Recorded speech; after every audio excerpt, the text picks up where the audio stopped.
So welcome everybody to our weekly 15-minute boost for emotional intelligence and career transitioning. And here I am, myself, Denise Farquharson from Denise Farquharson Coaching, and with me is Dr. Tara. Tara? Hello. Glad to be And here again with you. absolutely, yes, it's good to be able to talk with you and share with our listeners the interesting aspects that they can pick up in order to be able to transition their career and use the best of their emotional intelligence to be able to do that. And today we're talking about, do I choose a mentor or do I choose a coach? And the differences are definitely there, and some of them are obvious and some of them are not. It just depends on really what type of journey you want to take with your career. So let's explore that a little bit, shall we? I'll go to you first, It's Tara, back in that way, terms of honey. your, what's your view, first of all, of the differences with mentors and coaches right now? So great question. Thank you for asking. One of the things to keep in mind with mentoring and coaching, and in some form of fashion as a coach, you do both.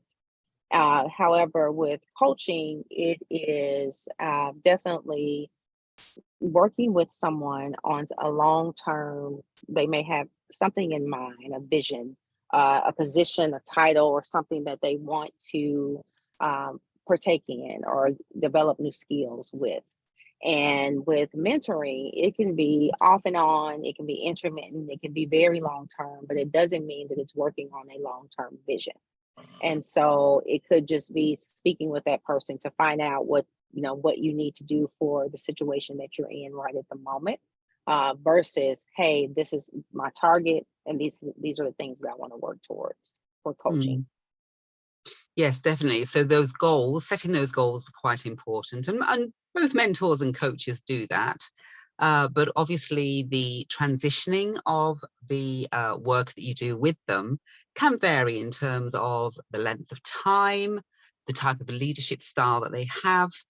Also, I remember I shared with you an example of where I had been mentored previously in my corporate career, and I actually had someone who was possibly biased because they were taking me down a career journey that they thought was exciting, was definitely for Denise, it was definitely ticking every box for me, but it was going towards their interests rather than, and I don't mean in a manipulative way, not at all, but they were more excited about seeing the fact that I got to become one of them rather than being a mentor who actually gets excited about seeing the growth, the thinking, the curiosity, the adjustments, the stretch that a mentee can actually have.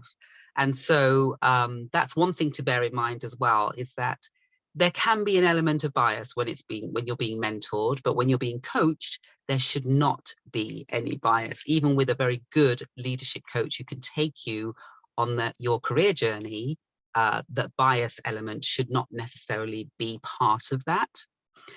Anything else that you think, Tara, can absolutely be a pro or a con, actually, for this type of journey, mentoring or coaching? So yeah, and you're right. Bias should never play in either role, whether it's mentoring and coaching. And the positive thing about mentoring or coaching is that in most cases, the organization is providing that as a developmental opportunity for the employee. So whether it's that they want them to hone in on specific skills or areas of development, and or if they are wanting to get them to expand or extend or enhance some things to get to the next level, is really important. So that's the positive part of it. Typically, when you're discussing a mentor or coach, those are the things that are being discussed in the background for the reasons of why. So there are definitely some I would say some advantages and disadvantages of it, and bias is definitely one of the disadvantages. For sure. And it's interesting because the journey of transitioning your career can sometimes be quite lonely, but actually you may not be thinking right now whether you want to do anything with your career. But finding a mentor or a coach could actually turn on that spark moment, I call it, where you just think, "Ah, actually, that is where I want to be, or that's where I want to go, or that's what I'd like to try for an interim period of time for 3 months or 6 months, and then maybe step back and assess." So either way you look at it, whether you're ready to transition your career yet or not, having a mentor or a coach can absolutely help, because you don't want to have a lonely journey. No matter how self-reliant you are, it's always useful to have someone who can hold your hand, whatever you want to call it, hold your hand, guide you, direct you, uh, offer you that questioning technique as a good coach can, to really help you delve down and analyze what it is you're feeling and where it is that you would like to go.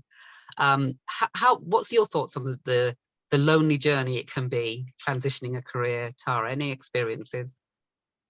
It not an experience of it being lonely, but it can be lonely if you don't have the conversation with others. So if you're not sharing with others these aspirations, whether it's with your leader, whether it's with a mentor, whether it's with a coach, or just a colleague, it can become a lonely journey. But it doesn't have to be. And so it's really important to at least have the conversation, even with family or friends, so that one, people are aware of where it is that you're trying to go, and you're never you can be surprised by the people who may be around you that can help you navigate that process that you may not have even considered. So it's really important to have the conversation and to share where it is that you're trying to go. Mm.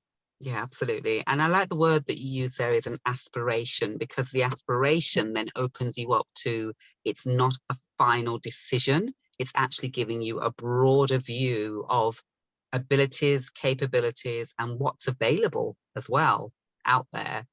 So love that word, aspiration, for sure.